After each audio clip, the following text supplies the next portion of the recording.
Hi students, I am with part 2 interview. In this section, I will be telling you gist of interview which was conducted by Mukund Padmanabhan.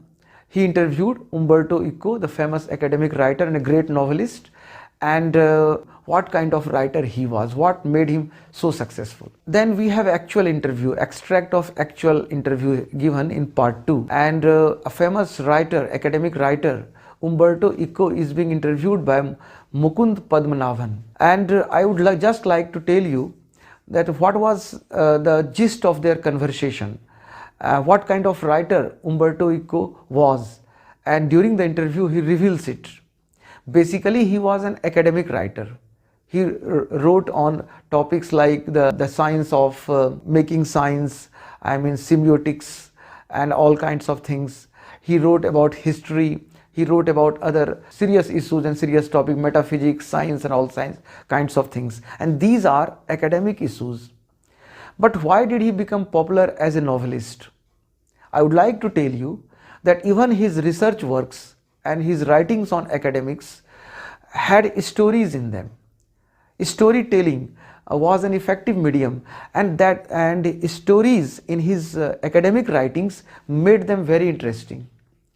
And people began to realize that he was a wonderful storyteller. If he wrote his dissertations, he was doing PhD, and as he wrote his dissertations, he wrote everything, the process he took, the difficulties he faced, and how did he overcome them, the methods that he adopted, all such things. But he did not forget to insert stories in between, everywhere. So actually, even a serious topic, mostly serious readers read serious topics and serious books, were very interesting. And later on, when he wrote novels, he wrote only 5 novels. But you know, Umberto Eco is famous not only as an academic writer, not as an academic writer as such, he is more popular as a novelist. Why? Because people had already felt how interesting he could be, even writing on serious subjects. He wrote stories. So his book, The Name of the Rose, proved to be a bestseller. It sold 10 million copies. So what makes him a famous novelist was the fact that he was a wonderful story writer, and it was his groundbreaking achievement that he made very serious topic, very dry topic, very interesting because of his storytelling abilities. All his research works, all his serious books on academics have plenty of stories, and that make them very readable, understandable and very intelligible to the readers. So students, I have given you the gist of it. The gist of his writing was that, what was his writing style? It was narrative style, informal style.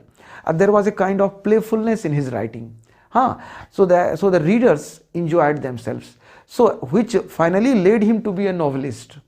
He had already the experience of writing stories in his academic works, and when he wrote his novel, he became a famous novelist. And I would like to tell you, even his novels has some serious issues of academics, like medieval history and all kinds of things, metaphysics, science, but he make them interesting through his stories. So there are stories in his academic work, and there are academic topics in his stories, in his novels. So he has crossed the line, he has blurred the line, and that makes him a very effective writer because his style is informal, narrative, and there is an element of playfulness in his writing. So students, I have summarized part 2, given you the brief summary of part 2. Please go through the text, keep revising, and if you have any confusion, write in the comment section. I will clarify all your doubts. Okay, and please subscribe to my channel. Have a fantastic day.